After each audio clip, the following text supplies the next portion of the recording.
Mana yang menurut lo lebih berharga? Waktu atau uang? Ada banyak orang bilang time is money.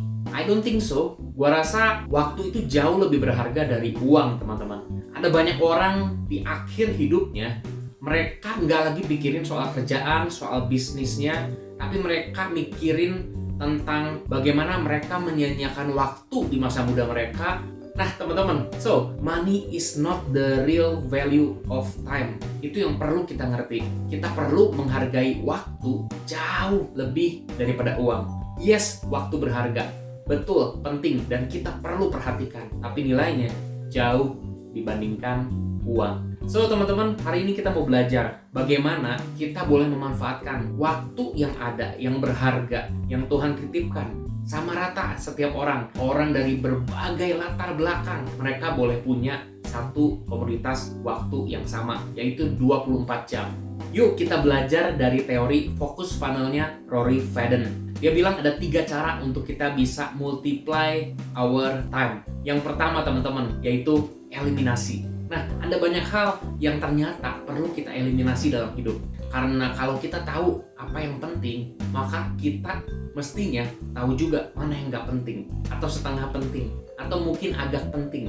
Nah, percayalah teman-teman, lakukan hanya hal yang penting, maka kita akan sampai ke tujuan. Ada banyak orang yang fokus pada to-do list, apa-apa yang harus dikerjakan. Tapi mereka lupa untuk membuat daftar not to-do list. Hal apa aja yang mereka nggak boleh kerjain. Hal-hal yang sepertinya bagus, kelihatannya penting, tapi justru hal-hal inilah yang banyak membuat waktu kita terbuang. So, teman-teman, apa aja hal-hal tersebut, teman-teman bisa tulis dan bikin keputusan untuk tidak melakukannya lagi. Yang kedua, yaitu adalah otomatisasi. Nah, teman-teman, ada banyak hal yang kalau kita bisa buat jadi otomatis, kita nggak perlu buang waktu untuk melakukan hal tersebut lagi dan lagi. Mungkin kelihatannya remeh, mungkin cuma ambil waktu 2 menit, 5 menit. Setiap hari kita ada 10 menit, 20 menit untuk katakanlah bayar tagihan. Kita buka online banking kita, kemudian kita masukin jumlah tagihan dan lain sebagainya. Kenapa nggak kita coba daftarin auto debit, auto pay?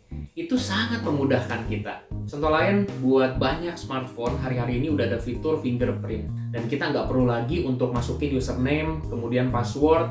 Apalagi kalau kita punya banyak username dan password yang berbeda-beda. Itu wasting time, itu buang waktu. Kalau kita cukup dengan scan, kemudian keluar kita bisa login, itu jauh menghemat waktu. Bayangin, kalau setiap hari kita ngabisin 5 menit aja, maka dalam 1 bulan kita ngabisin 150 menit. Itu setara dengan 2,5 jam. Mungkin teman-teman bisa pakai untuk improve hubungan, nonton bareng sama keluarga misalnya, untuk main bareng di playground, untuk bisa kita belajar skill tertentu. 2,5 jam itu berarti. Dan bayangin, kalau kita dalam waktu 1 tahun berkutat dengan hal-hal yang remeh, bayangkan 30 jam. Wow, ada banyak hal yang bisa kita lakukan dengan 30 jam dibandingkan kita melakukan hal-hal yang sebetulnya bisa kita buat jadi otomatis. So, teman-teman, yang kedua adalah otomatisasi. Dan yang ketiga adalah delegasi. Teman-teman, percayalah, gak ada sesuatu yang tiba-tiba besar tanpa kita mempercayakan hal-hal yang lebih kecil untuk dilakukan oleh orang-orang yang kita percayai.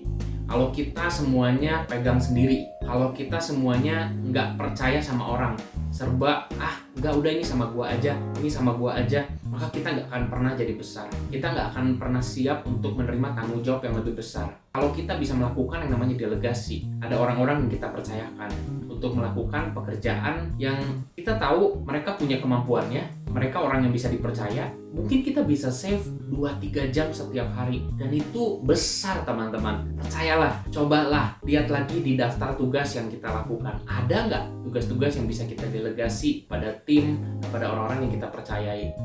Tapi kan itu makan biaya. Oh, come on, percayalah, biaya itu tidak sebanding dengan waktu yang teman-teman bisa save dan teman-teman bisa pakai untuk hal penting lain. Jadi 3 hal ini menurut gua kalau kita lakukan aja, kita udah punya source yang lebih banyak kalau kita bicara soal waktu. Dan percayalah, waktu adalah source yang paling berharga. So, teman-teman, itu aja di edisi kali ini. Sampai ketemu di video lainnya. Kalau menurut teman-teman video ini bermanfaat, please bagikan ke teman-teman yang sekiranya membutuhkan. Sampai ketemu di video selanjutnya.